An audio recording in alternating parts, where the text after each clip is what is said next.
Welcome to episode 36 of Crave the Book. In today's episode, we are going to be covering chapters 76 through 78 of Tracy Wolff's Crush. And in this episode, Amber and I give a lot of really great relationship advice based on some of the things that we have observed over the last few chapters with Grace and Jaxon and Hudson, and now Flint kind of tied into the mix. So without further ado, let's go ahead and get started.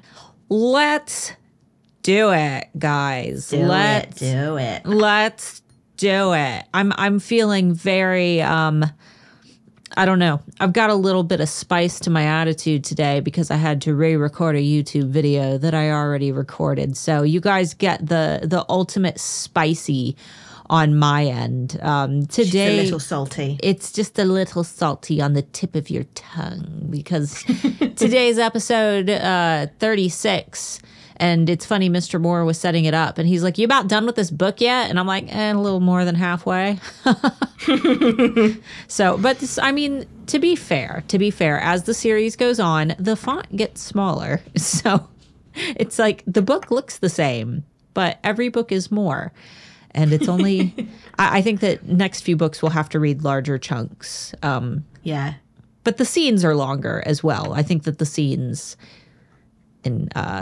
There's also more reveals. Like, there's not very... Once we get to, like, Covet and Court, there's less and less spoilers that we can do. Mm-hmm. Because you guys are as up-to-date as we are. Exactly. So... Especially now it's been pushed back.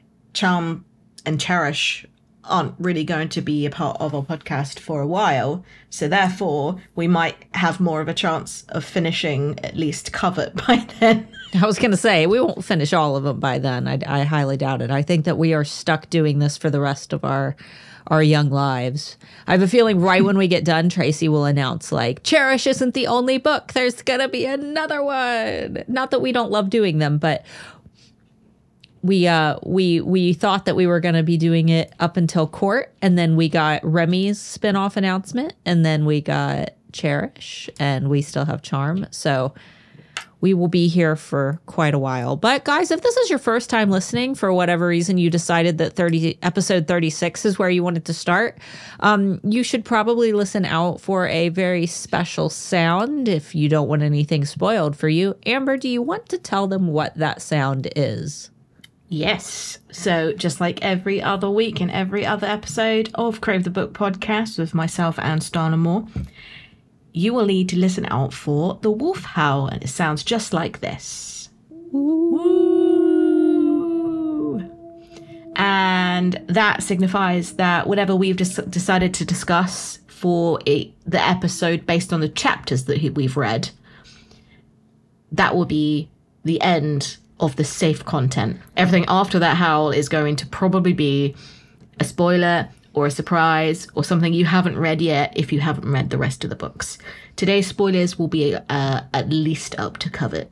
Yeah, so no Court spoilers unless we decide to like sprinkle one in. But I think that's the problem, is that you'll never know. We don't know until that howl happens. Nothing is fair game. That's true. So you might just want to tune off just in case. We kind of get loose-lipped right when the howl starts. So, but for now, you're safe as long as you've read up to chapters 78 of Crush. But I guess we'll go ahead and get started because this episode is starting in the middle of the very first Ludares tournament. That it was described in our last episode as being kind of like March Madness, where there's a process of elimination and teams go up against each other until only 2 teams remain. And wouldn't you know that they didn't actually go through all of the games that were played because Tracy would have had to have written a lot of games and a lot of matches.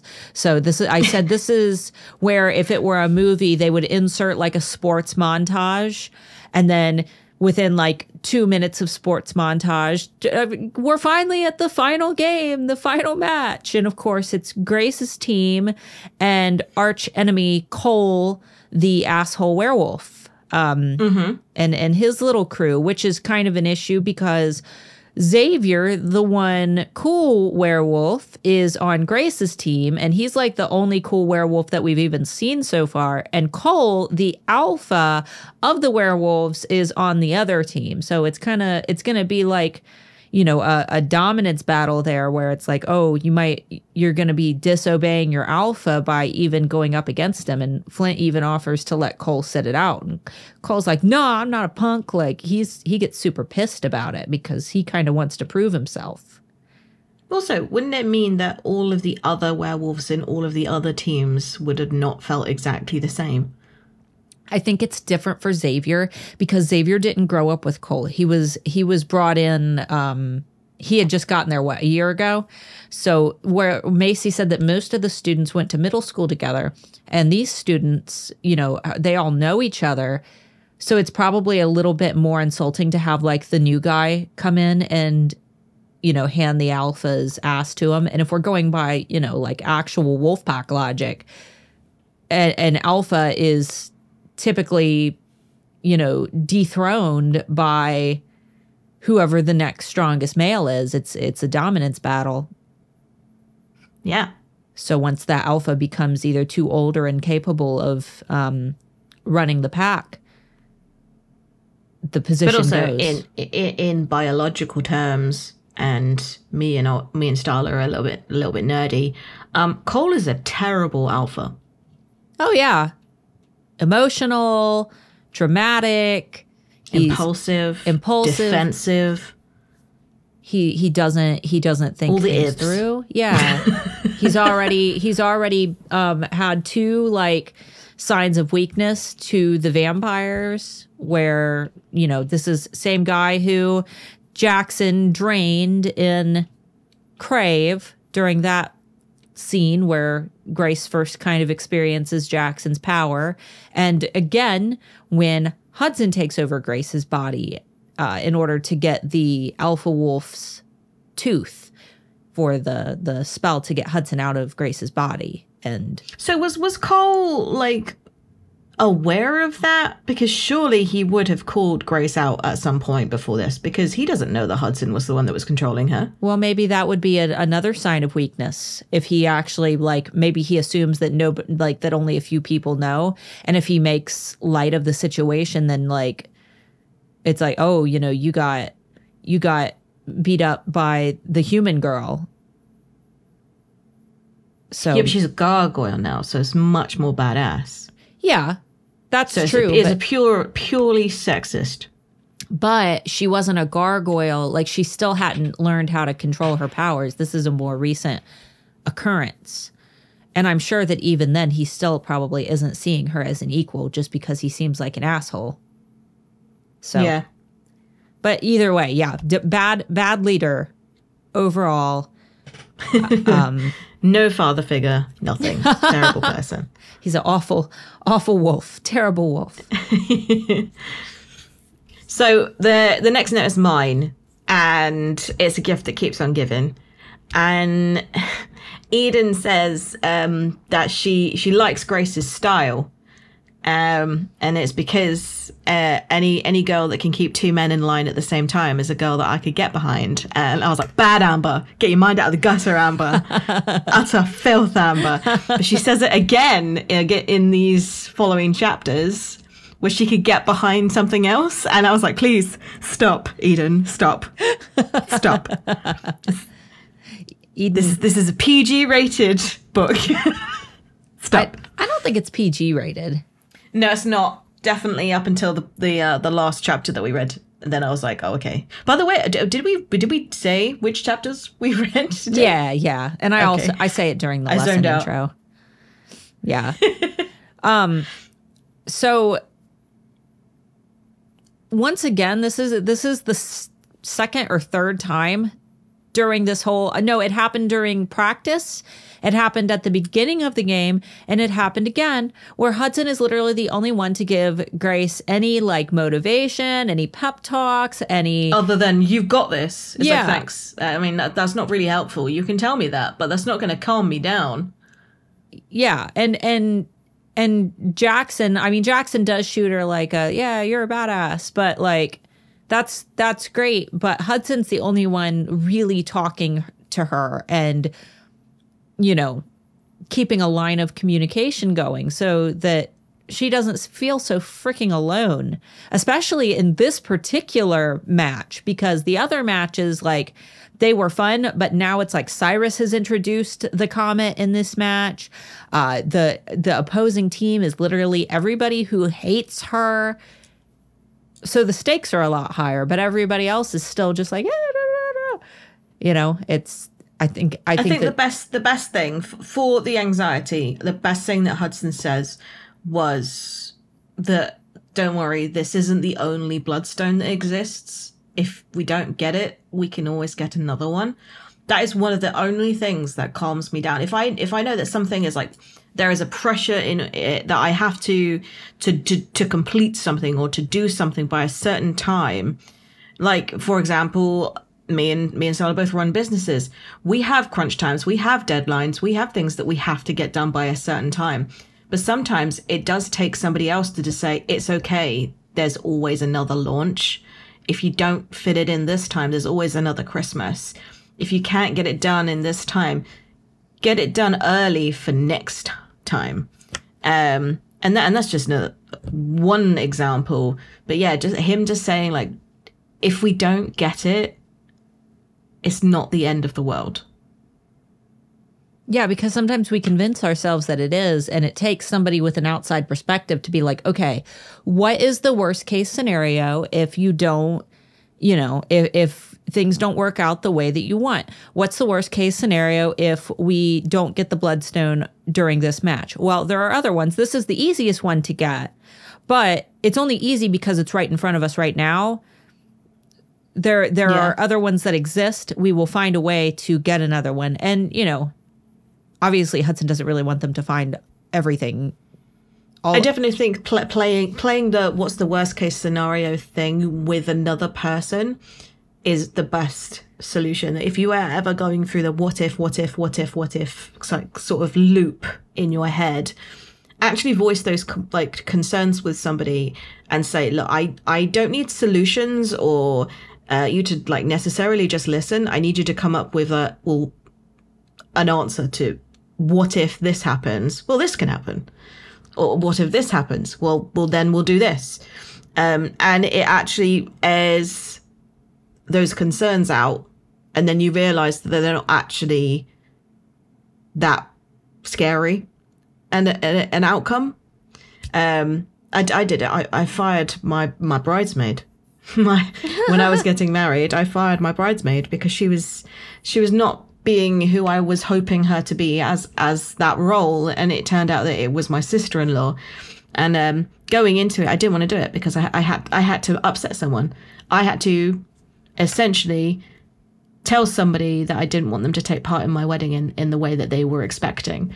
And I went into it thinking, well, this could happen. She could refuse to come to my wedding. And then my husband said, and if she refuses to come to the wedding, what's the worst case for that? She doesn't come. Like, if you're genuinely that concerned about that being the worst case scenario, that's not the worst case scenario that we could come up with. It's fine. The outcome is not that bad. And like, they're all playing this sports game, and there is an equal chance of them winning or losing, because I don't think it's about skill, and it's not about whether they have a gargoyle and the other team don't. It's complete luck, isn't it? Pretty much, yeah, because the portal's being thrown in, and there's a lot of things that make it random. But also, they're saying all of this like if the other team won the bloodstone, that they wouldn't be able to just go, thanks, it's mine now. Like they could totally go steal it. I know, right? They're like, we have to win it for it to be legally ours. Mm-hmm. No, it's like they're stealing all of the other items. They're taking a tooth unwillingly from a living being, and they're concerned about, like, they could just maybe it's like the Harry Potter spell for getting Voldemort back in Godric's Hollow when they're in the graveyard, and it's like blood of the father unwillingly given. Well, I was going to say maybe they could just borrow it for a minute, you know? Like, do all of the items incinerate, like, after the spell? I don't think so. I think they don't keep them. They could probably put it back, you know? But they send Cole his tooth back in a box. Yeah. But so yeah, the next note is mine, and it says, seriously though, Grace is useless in this game. Major same though vibes, but really she does nothing for a lot of the time. Like what is she actually doing? Because if this is made into a movie or a TV series, they're going to have to kind of invent what Grace is doing at this point, because she genuinely is doing nothing. Like, is she jogging on the spot? Is she just stood there watching the carnage? Like, is she pretending that she's part of the action? Like, what is she genuinely doing? Because she describes so much. She's watching. And then all of a sudden it's like, oh, now I'm involved. Yeah, the ball ends up in her hands. I picture it like if I was playing, because I don't know how to play like anything, but if I was playing like football and, you know, I was just in the middle of a football game, I would just run around and try to look like I was at least trying, but I would be accomplishing nothing. I'd be like, oh, everyone's running this way. I'm going to run this way. Oh, now they're running this way. I'm going to run this way. But I wouldn't actually participate. But the problem is, Grace does finally have the ball because Xavier goes into a portal and then pops up right in front of her, and the ball is about to get hot, so he has to pass it. And he passes it to her, and she's just like, shit, which is exactly my reaction. She's too relatable in these sports scenes, because I definitely done that before. So whenever we did like sports at school, and there would be a team-based sport where like you had to look at least like you were participating, but it involved too much of a decision-making process that I was not particularly good at. And I would always remember like, oh, I've got the ball. I have to do something with it quick. Pass it to someone else. I have most definitely passed a ball to someone on the opposing team before. It's like a hot potato. I'm just like, take it. I don't want it. The thing is, like, they look at you and then they pass it to you because you're close to the goal, and you're like, I could score, but somebody else could score better. That's true. I would have to literally be like at the goal line. And at that point, then it's not even worth passing it to me. So yeah.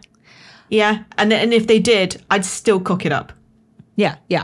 I would absolutely just eat shit. I would fall over, and everybody would be watching because there's like a crucial point in the game.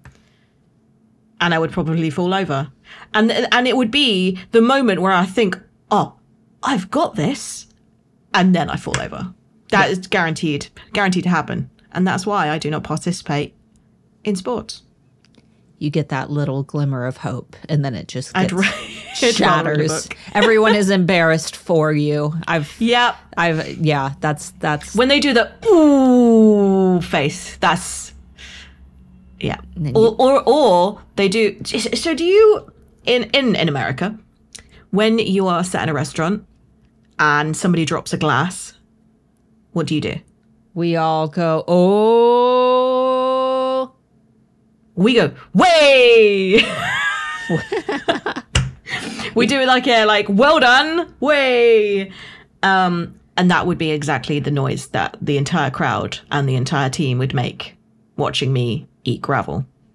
I think my husband usually claps. He'll be like, yeah! Like sarcastically, like, well done! You did it! Yeah. Absolutely, because you have to, take a bad situation and make it way worse for the person who is clearly embarrassed. So I'll admit, my first time reading, when Cole cuts off Xavier's bracelet, I was like, oh, this is it. He's a goner. Like, I had it in my head. I liked him, and you've already killed him. Yeah, I had it in my head that was it. Tracy wrote that scene very well. But what I'm thinking is like, okay, I've got like one of the little replica bracelets that Entangled Teen made that says Ludares Competitor on it. And it's just like a little rubber stretchy band. And I'm thinking, like, is this true to, it has to be true to the book, because Cole just cut that sucker right off of Xavier's wrist. It's the only thing keeping these children from being destroyed during this contest, because it keeps them from dying. I'm just thinking maybe something a little stronger. And when the dragons change and shift, are the bracelets shifting with the dragons, or are they just very stretchy? Like, I like to think that they become a collar. Oh yeah, I'm thinking like the naughty collars that have like the big letters on them, except it just says Ludares Competitor. Yeah, yeah, like naughty dragon collar. Yeah, yeah. I mean, like, they're like essentially magic dampeners, aren't they? Yeah. And without going into too much spoilers, they wear something similar in Covet, but those are metal. But those are metal. I'm like, why don't they just use the same bracelets, just at a different strength? I mean, they clearly have them. They are in possession of them. The school has some of them. Yeah. Because somebody literally wears one as like a school mandate. They have to wear one. Yes. Why don't they use those? Well. And also, like, just because somebody cut one deliberately doesn't mean that one couldn't be cut accidentally. Like, everyone has talons and stuff. Like, you could be flying midair, a dragon goes to catch the ball, accidentally swipes the bracelet with their claw whilst they're getting to the ball. Yeah. You run out of flying time, fall to the ground, but because you weren't wearing your bracelet because it broke, you die.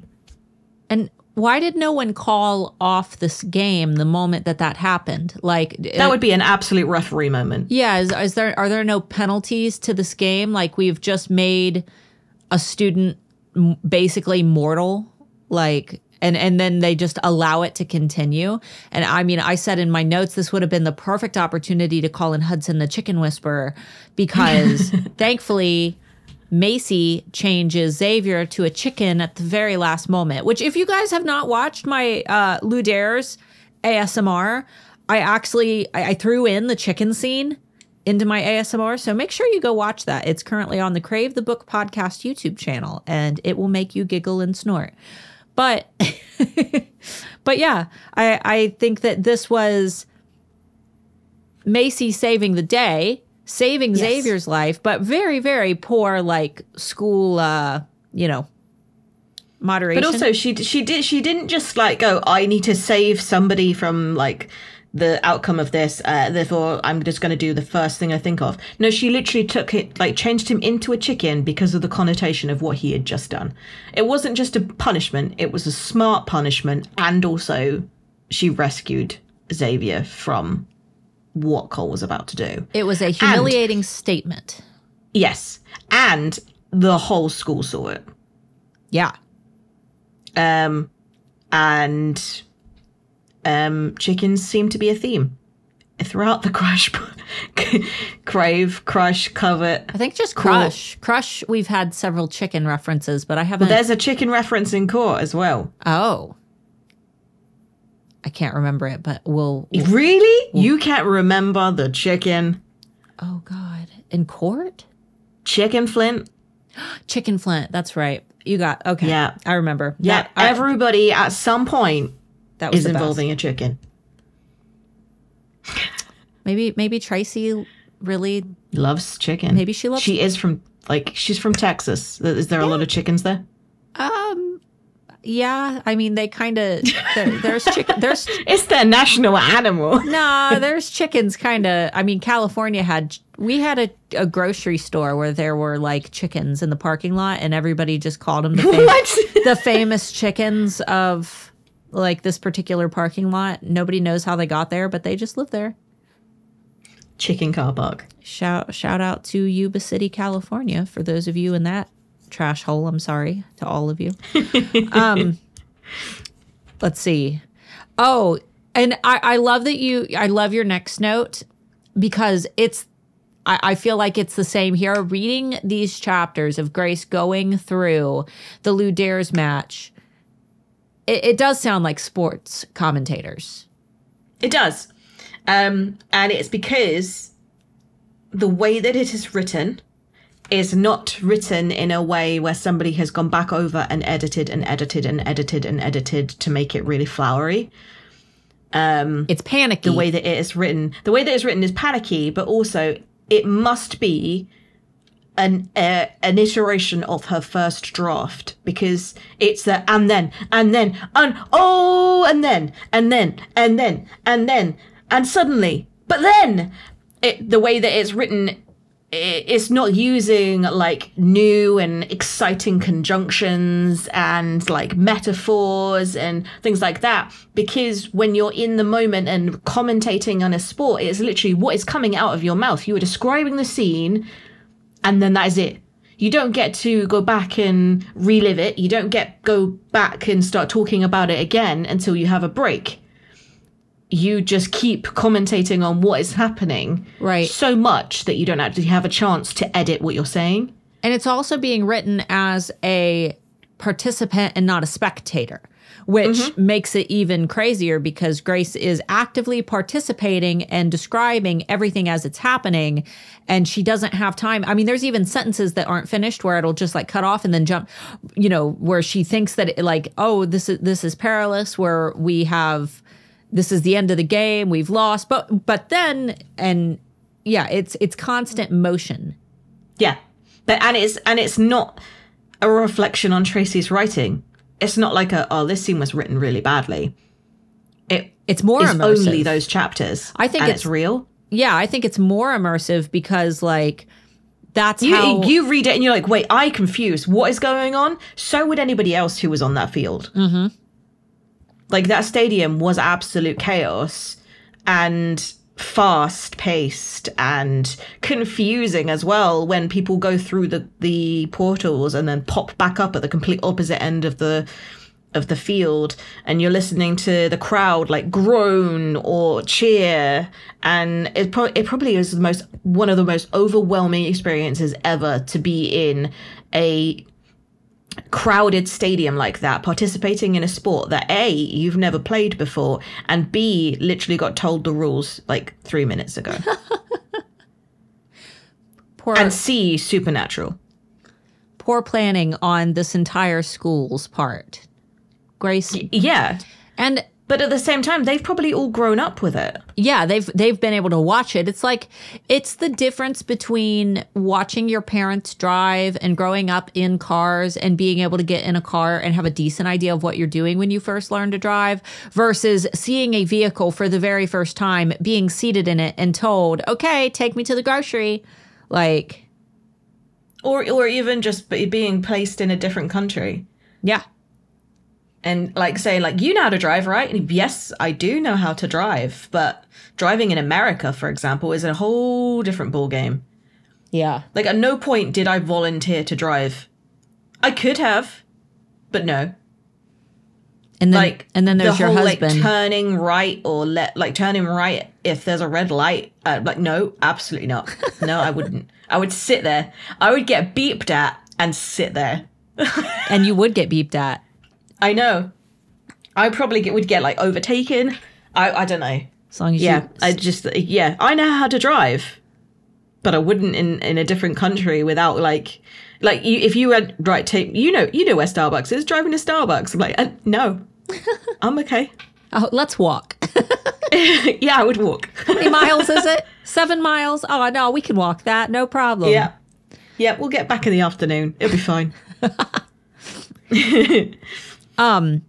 So obviously, as any good, book goes, Grace, of course, wins the game at the last minute against unbeatable odds that she's somehow beaten after not. She was the linchpin. Yeah, not participating at all, not just watching, panicking, observing, and also suddenly using a skill that not only did she attempt for the first time ever midair on a dragon, she didn't even know whether it was possible.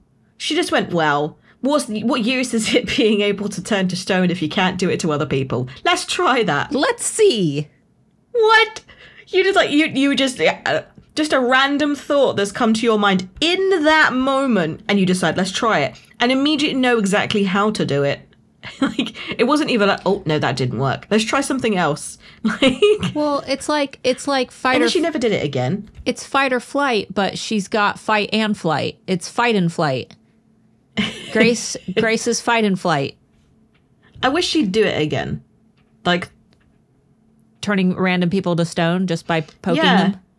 Yeah. There's so many times in the series when that would be useful. Yeah, I know. Like, if she ever gets annoyed if Jaxon just blithering on about how he needs to protect her, no, shut up. Stone. It's a very useful skill, and I wish I had it. She could have done it when, after the match, when Jaxon got all like, you know, I'll protect you. Like, shut up. Shut up. Or do you reckon she could use it as like put a pin in it? It's like she's in the middle of that session, and then she goes, hang on, let me put you on pause. I need to talk to Heather. And I need to pee 1 second. Beep. Yeah. It's a shame she couldn't do it to Hudson in her mind, because then there would be no issues. That's true. She could just pause him rather than having to tiptoe around like the baby's asleep. So the next comment is mine, and it says, men and their pride and posturing, because, oh my God, isn't it insufferable? The moment after a group of men have succeeded at something, they don't shut up about it. Oh my God, it will last forever. It's like the play-by-play. I was there. I don't need a rundown of what happened. What I found in 12 years of marriage is that after a while, you will get to the point where you've heard all of their stories and they've heard all of yours, and you almost have to allow them to continue telling their wonder years. You have to allow them to tell their stories of triumph, and you have to act just as enthusiastic about it the 100th time you've heard it as you did the first time you heard it. In fact, I recommend becoming more enthusiastic as you hear them. And then becomes more sarcastic. No, I try to be genuine with it, because I feel like I probably do the same thing, where I will think back to something that I need validation on, and I know that I need validation in different ways. I need current validation for the things that I'm doing right now.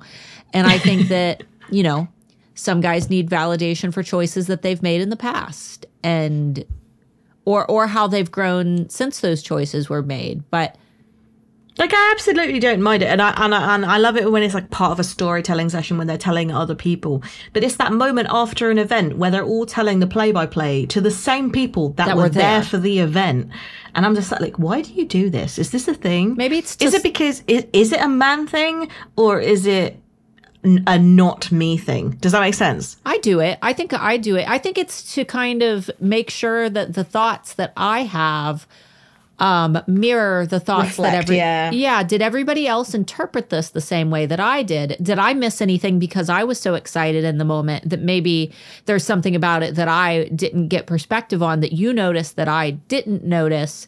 Or maybe it's just a human nature to solidify a memory by running through it several times. Because I remember in high school, I don't do this anymore, but in high school when I was on some of my very first dates, I remember getting home and laying in bed and running through the play-by-play of the date because I didn't want to forget it, and I would almost savor it. Like, I'm not laying in bed now savoring the date that I had with my husband of 12 years. Like, we'll just have another one, you know? But when you're younger, I think that I do think that it's a way for the brain to retain new information. That way it becomes a part of your database. I mean, I think we nailed the psychology there. And I think we could quit our jobs and testify in court for psychological behaviors. Absolutely. We're geniuses. We are. We look at a weird thing that happens. We go, why do we do that? And then we answer it, and then we go, oh. We think we answer Humans aren't special at all. We think we answer it. In most cases, I we're probably wrong. But especially when it comes to things like, I don't know, it almost ruins you a little bit in the romance department when you break down human psychology and all of the chemicals that play in. And, you know, it's like when you're younger, it's like fate and destiny and two souls destined to be together. Star-crossed lovers. Yeah. And then when you get into psychology, it's like, oh, this is a chemical that is impulsing me to breed with you because my brain is telling me that you will create a good bloodline. Like, you know, it destroys the magic a little bit to some extent. So I almost admire the people who still have the ability to look back and say, like, magic, fate, the stars align, destiny. Like, that's all really, really cute. But I believe in circumstances that line up out of coincidence. And coincidentally, I was single. Actually, I wasn't single, and neither was my current husband. But coincidentally, we were in unhappy relationships when we met, and we coincidentally hit it off, and we are coincidentally still together because we coincidentally have decided that we hate everyone and would, you know, prefer to enjoy each other's company. Coincidentally. Can you remember Tim Minchin? He's the singer comedian that I showed you, and he sung the song about being ginger. Yes. The crazy hair guy. He also has another song, and it's called If I Didn't Have You. And you played that. It is... did I? Yeah. But yeah, for anybody who hasn't heard of Tim Minchin, he has a song, and it's called If I Didn't Have You, Someone Else Would Do. And it cracks me up because it's so true, but people are like doubling down on the fact that, like, no, the man I'm with, the person that I'm with is my soulmate. They're like, well, yeah, they could be, but do you really believe that out of the 7 billion people on the planet that you only have one? And that if you had an email come into your inbox right now telling you, I know exactly who your soulmate is and they live 7,000 miles away, would you go and visit them? Would I? Probably not. I would not. No, because you think, well, what I've got is already good enough. I think... Why would I want to risk it for something better when it might not be? Just because they're my soulmate doesn't necessarily mean that I should quit what I've currently got. But at the same time, if I didn't have what I currently got suddenly, there would be another person there to fill that hole. There's a toxicity to the something better mentality where, and we especially experience it when we're young because we're shopping for life, we're shopping for school, we're shopping for passion, we're shopping for purpose, we're window shopping for a partner, and we are, you know, that's why this is going to sound really, really bad. And a lot of people are going to be like, ooh, Starla, this is a YA podcast. But I don't think that anybody should, I don't think that people should marry the first person that they are with. I think that you will never know if you have found the right person if you do not have the experience in multiple people. The same as if you have only ever eaten a cheeseburger in your life and all of your meals have been cheeseburgers, then you don't know if you like anything else, and you don't know what you don't like, and you have not developed enough life experience to decide that that's the thing that's going to make you happy forever. And I feel that a lot of relationships end because somebody gets curious and they want to know what else is out there, or maybe they decide, okay, I'm not feeling this anymore.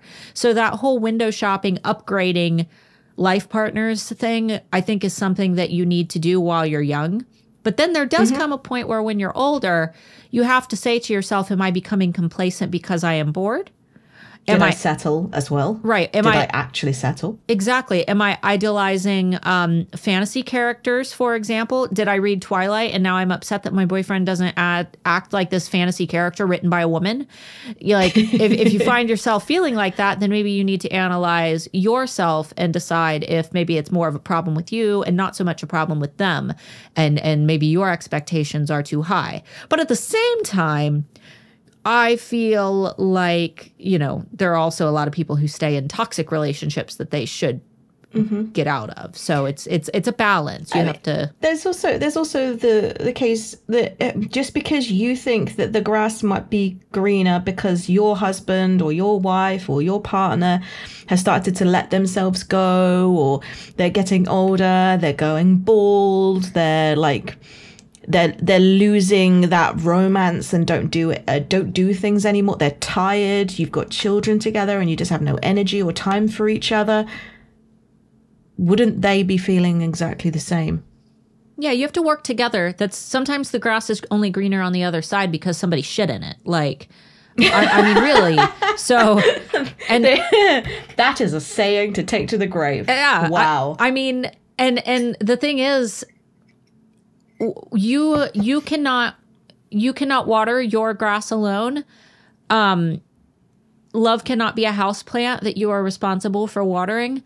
You have to continuously work together. And as soon as one person checks out and they are no longer willing to work, one person can hold the weight for a while, but eventually the entire foundation crumbles if only one person is pulling the weight. So I think that the most important thing that you can do is communicate and voice your feelings. And a lot of the problems between Grace and Jaxon's relationship at this point is that Grace is bottling a lot of things up. And the issue here is that if we were talking realistically, the fact that she is sharing these feelings with Hudson, who she is attracted to. I mean, let's be real. She's mentioned on multiple. She's made perfect comments. Yeah, she's definitely attracted to him. She knows that it's wrong, so she tries to dismiss those feelings. But she has really good chemistry with him as well when he's in a good mood and when he's not morosing around. They have a really good chemistry. They chat to each other. They don't stop talking. So in a real relationship that isn't paranormal, if you're finding that you have chemistry with someone else and you are sharing all of your feelings with this other person and not the partner that you're with, it's a likely time to reassess. Yeah, it is time to reassess. And that doesn't mean reassess in the form of break up with your girlfriend or your boyfriend or your partner and then immediately go to this newfound love.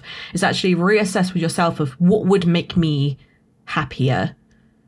Not right now, but also in an hour, in a day, in a week, in a month, and in a year, and in 10 years, what would make me happier?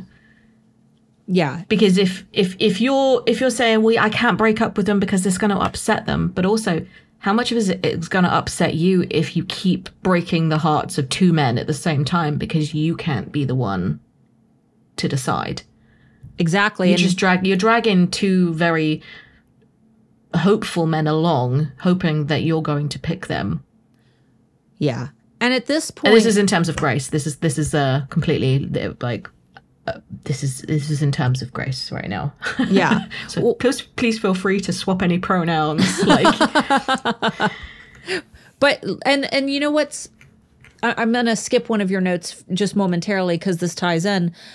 But after the game, they're all up in Jaxon's tower celebrating and having snacks and stuff, and and kind of cooling down. The whole team is up there kind of partying. Grace has to step away. She has to remove herself because she is so she just needs that moment to herself. She needs the quiet because Flint is, kind of looking longingly at Jaxon, and she's like, okay, I feel very awkward. They're also flirting in a way. They are having an inside joke. They are flirting. If that was just a normal couple, you would be you would feel uncomfortable anyway. Yeah, because no one stopped to explain it. She said that she could tell that Flint and Jaxon shared an inside joke, but nobody stopped to explain it, which means that she was not being included in that. So she decided to remove herself from the situation and step away. And Hudson just happened to be there. And she kind of was having that conversation with Hudson. And Hudson said, Flint knows it's too late, Grace. Now he's just trying to figure out how to deal with the disappointment. But she detected something there in his tone that she thought it was about Leah. Yeah, she thought he was talking about Leah. But now knowing, he knows it's too late. Now he's just trying to figure out how to deal with the disappointment. And she talks about how he has kind of like a sharp undertone to his voice, and he acts a little snarky throughout that entire conversation with her. And obviously he's talking about himself and trying to figure out how to deal with the disappointment of losing Grace. And it's just like, oh God, it's so sad. Because first read through, I did assume that he was talking about Leah. Second read through, I'm like, oh. It's all about communication. He doesn't want to hurt her or ruin the relationship that she has with his brother, but at the same time, he absolutely is. By not communicating, he's creating two confused people instead of two hurt, but now are on the same page people. Yeah. And he could absolutely go up, and he could do a Flint.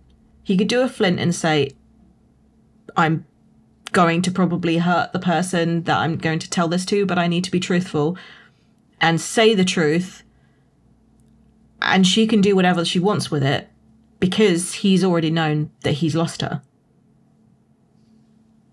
Yeah. I don't think... And it's like there's a doing the right thing and kind of keeping the secrets because it's only going to hurt people. But then there's also keeping secrets and you're going to hurt people whether you tell them or not. Wouldn't you rather them know? At least then you might even be having a chance. Yeah, sooner. Don't waste people's times. Like that goes with like if you're dating somebody, and you're not digging them and you don't see a future with them, like don't waste their time.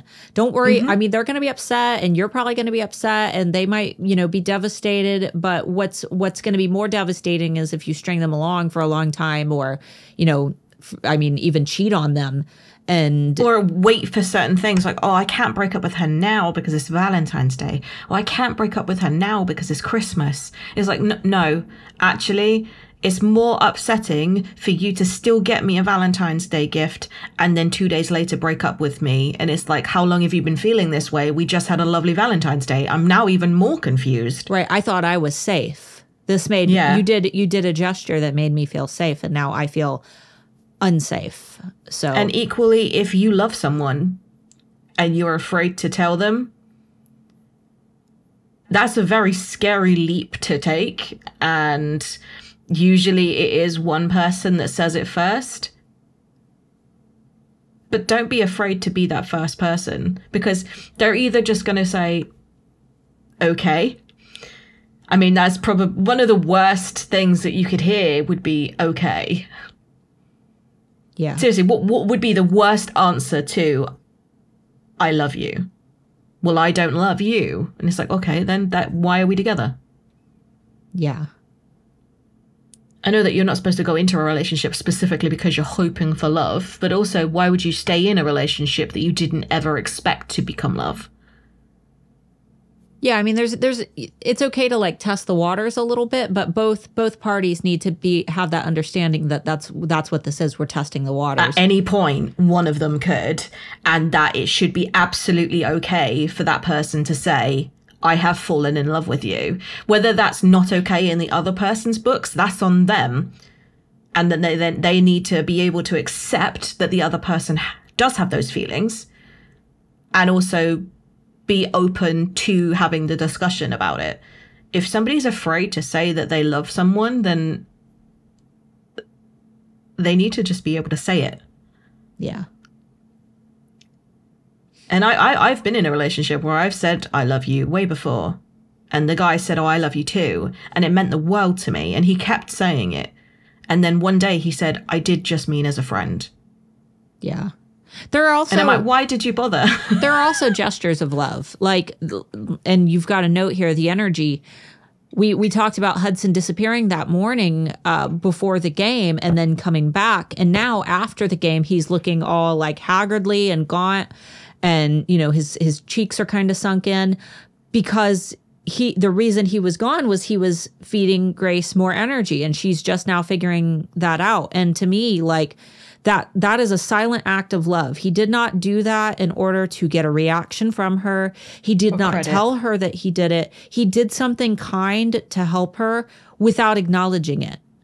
Mm-hmm. And that's an act of love. He also did it, and she didn't recognize that it wasn't from Jaxon. Yeah. Like, imagine the same analogy being a hug. From behind, you get a hug and you immediately assume that it is your partner, but it wasn't. And at no point did you recognize that it wasn't your partner. Probably a poor analogy. I was going to say, that would make me probably scream, but... Yeah, but imagine like that, and you're like, and being okay with it, and you're like, okay, I need to reassess because I was just okay with a gesture of affection, a gesture of love from somebody else that was not my partner, and I did not know that it was not them. It's like in the Katmere Academy Insider's Guide, where a basket, was it cinnamon rolls, appeared on Grace's porch or on her doorstep, and she thought that Jaxon had left them for her. But it was Hudson who had left them for her. So it happened. I mean, this seems to happen more than once, where she assumes that it should be Jaxon doing those things. She assumes that it's Jaxon, but it hasn't been Jaxon at all. It's been Hudson. And Jaxon hasn't done anything like that recently. No, not since taco night and the necklace that he gave her, and the phone, which were both actually really uncomfortable. Yeah. The taco night I thought was cute, but I would be very uncomfortable if someone bought me a new phone and a large necklace. I don't know. And ran to San Diego to get you tacos. Yeah, very strange. Let's see. So my next note is Eden and Xavier are both suddenly very confused because they start talking about the dragon graveyard or dragon boneyard, not knowing that there are two people in the room that have absolutely no freaking idea what they're on about. And they're like, wait, is this, what are you doing? What? And Jaxon says, oh, we entered the competition so that we could win this bloodstone because we need it. And I was like, no, you didn't. You were entering the Ludares competition before you knew what the prize was or that you needed it. Not to mention, it's like you guys they were talking about it for ages. Yeah, and it's like they all won, but now at the last minute they've just found out that Eden and Xavier are not. It would be like if there was a cash prize and you were super excited to get the cash prize with your team, and then you found out you needed that full amount, and you found out that your cut of the cash prize was being like donated somewhere, and it's like, well, it's for the greater good. Like I feel good that it's getting donated, but at the same time, like it would have been cool if you guys told me. Yeah. Like yeah. Yeah. Like you kind of used them. Yeah. They did not clue them in at all. Like, oh, we're all a part of a team, except the main objective of us even playing this stupid game in the first place is because... Yeah, and at no point... And don't have secret conversations in front of people and then go, oh, yeah, we forgot you didn't know. Yeah, because that's even worse. You've just been... That's just mean. Yeah. Yeah, and then the next two are yours. Yeah, so they've got their plan to go to the Dragon Boneyard before they accept the Bloodstone prize. Everybody leaves, and it's finally just Jaxon and Grace for the first time in a long time. They haven't been alone in a while. And Hudson is asleep. So I'm just like, ooh, Dragon Boneyard. But first, Jaxon Boneyard, because Grace is thirsty. She's grabbing She really is. Yeah, she's like, let's go watch the Northern Lights. And he's like, really? You want to go watch the Northern Lights right now? And she's like, yes, Jaxon, let's go watch the Northern Lights, air quotes. And then finally, she just like grabs him and pulls him on the bed. And he's like, oh. Like, if I'm honest, none of the dialogue was needed. No, not at all. And, you know, that's what makes them so clunky and her and Hudson so smooth is it's like every single interaction she has with Jaxon, it's not smooth. It's not. Neither of them are like on the same page. Yeah, it's not like organic. It doesn't feel sexy. It's just kind of like, I don't know. It's very tense, and there is a barrier where if they are puzzle pieces, you know, they're puzzle pieces that kind of fit together, but they're not supposed to, you know, it's not making up the full picture. There's a little bit of resistance there. And then frickin' Grace's phone goes off, her alarm, because she's supposed to talk to Heather. They get interrupted yet again, and Hudson wakes up. And I'm just like, damn it, the baby's awake. Because that's parenting, is you think that you're going to get sexy, and then you end up like dropping something or slamming a door or bumping into something on the way. Standing on a dog's squeaky toy. Yeah, and then... Except it's Hudson with his hair all frazzled, just be like, it's not morning yet. Thank God I have none of that. We just have to get the dog out of the room first, and that's always a struggle. He just doesn't want to leave. Stand at the door whining. Well, there's one thing that I can do, and it's run out of the room going, no! And then he runs after me like, Mum, what's the matter? And then I immediately shut the door behind me. And then it's just this face of confusion, like, what? And then he's probably like, what are they doing in there?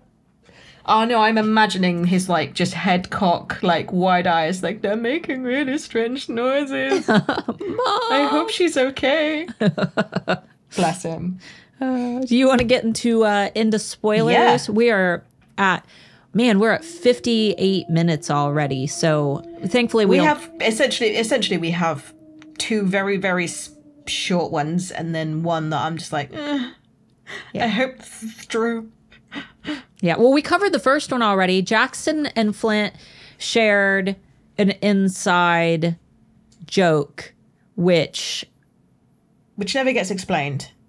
Yeah, we never get like what the joke even. What? Wait. In court, didn't we get what the inside joke? I thought that they said that line again in court. Maybe they did. I feel like it got brought up again. We'll have to get to that when we get to court so that we can actually go, it was. Yeah, I feel like that's something that like Tracy, like she highlighted it on her like idea board, and like I need little Easter egg. Yeah, I need to put this back in the story, but I feel like they did bring it up again. So I had a note. Who became alpha after Cole was removed and sent to the bad kids school? And make sure that you're gone if you haven't read all of Crush. Do. Are you gone yet? Okay. After Cole was removed and Xavier died, who became alpha? I don't know. Because the wolves, like, you don't really hear anything else about wolves after that, from Katmere at least. And then the next time that an actual nice wolf gets introduced, they're not even a student of Katmere. So. No. Don't know. I'm also wondering whether they're an alpha, but only of the wolves at the school. I think so. I think that and then when they graduate, they then have to create a new alpha for the next community that they become part of. I assume that it's like he is like the prince, the same as Jaxon is the prince and Flint is the prince. But in which case, it's like if every community kind of needs their own little alpha, right? Can you imagine a little like primary school, like kindergarten? These little having a little alpha kid on the playground. I think that I think that already exists among cliques. I think that there are definitely, there's a pecking order among the cliques. But it would be a wolf version, and it would just be really funny if this little chubby toddler just going, no, roar. Do they turn? Does a child werewolf turn into a small, like, juvenile wolf?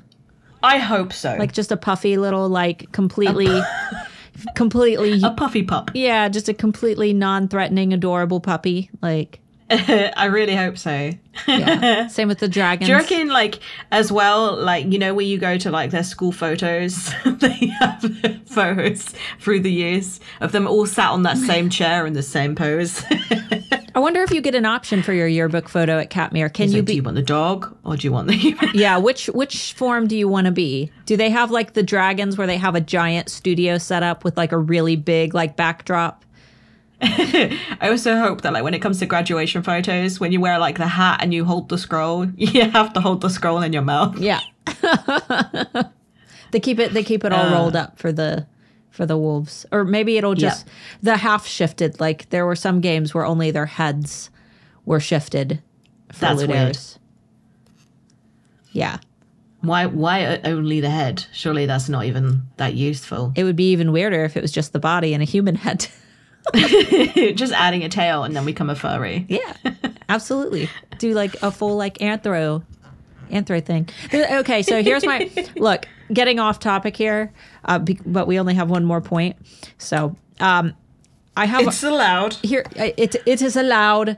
My problem with like some of my favorite. I do have a lot of anthro artists that I love, but something about female anthro wolf characters with big fuzzy human boobs, that's where the disconnect starts. I'm like, I love the idea of like humanoid wolves, but once you humanoid